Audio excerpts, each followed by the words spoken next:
Well hello guys, welcome back to explain howlers. और आज हम बात करेंगे अभी हाल ही में रिलीज हुई स्पाइडर नोयर के सीजन 1 की। गाइस सच बताऊं तो पिछले कुछ सालों में ये मार्वल की अब तक की सबसे बेहतरीन सीरीज है। डेयरडेविल और पनिशर को देखते हुए प्लस 8 एपिसोड वाली ये सीरीज आपको कलर्ड और black and white plus Hindi और इंग्लिश लैंग्वेज दोनों में ही देखने को मिलेगी। मैंने ये सीरीज ब्लैक एंड व्हाइट और कलर दोनों में ही देख ली है, बट सच कहो तो मुझे ब्लैक एंड व्हाइट एरा ज्यादा पसंद आया है, क्योंकि आप 1933 के न्यूयॉर्क से बहुत जल्दी कनेक्ट कर जाएंगे अगर आप इस सीरीज को ब्लैक एंड व्हाइट में देखते हैं। बिना स्पॉइलर दिए मैं शो के बारे में बता दूं, ये शो मार्वल कॉमिक के कुछ सबसे आइकॉनिक हीरो और विलेन को बड़ी चालाकी से एक नए अंदाज में पेश करता है।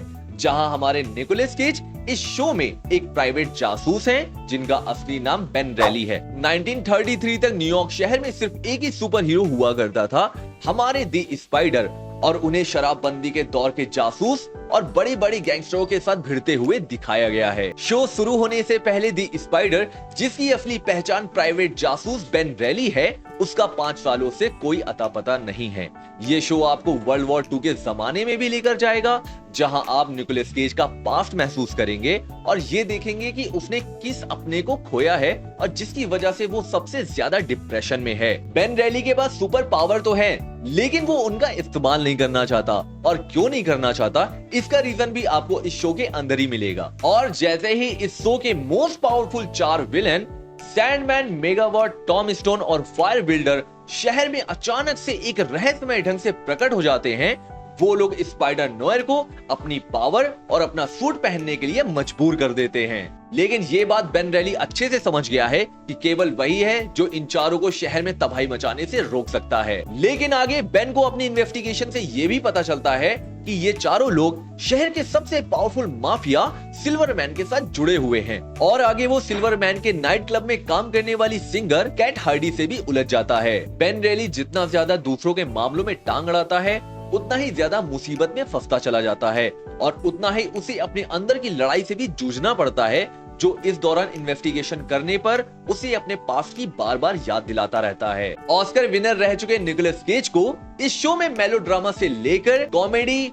हॉरर, एक्शन, फाइट सीन और यहाँ तक कि बॉडी हॉरर, बेन रेली अपनी स्टोरी में वो उन शक्तियों के साथ लड़ता है जिसे वो कभी भी नहीं चाहता था।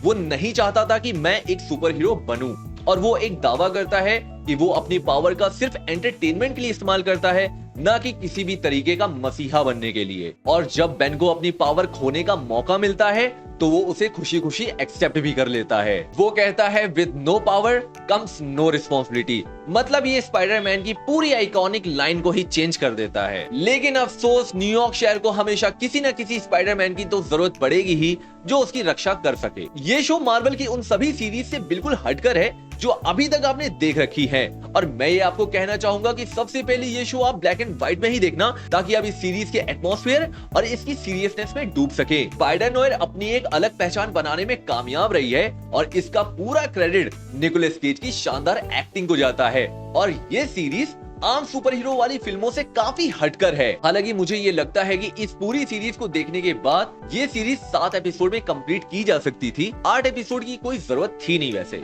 और मुझे ये लगता है कि स्पाइडर वर्स के लिए स्पाइडर नोयर की ये सीरीज लाइव एक्शन मूवी के लिए बहुत जरूरी थी। और फिलहाल इस सीरीज को देखने के बाद आपका एक्सपीरियंस कैसा रहा, वो हमें कमेंट में जरूर बताइएगा। और ऐसे ही शानदार मूवी रिव्यू के लिए हमारे चैनल को सब्सक्राइब करना ना भूलें।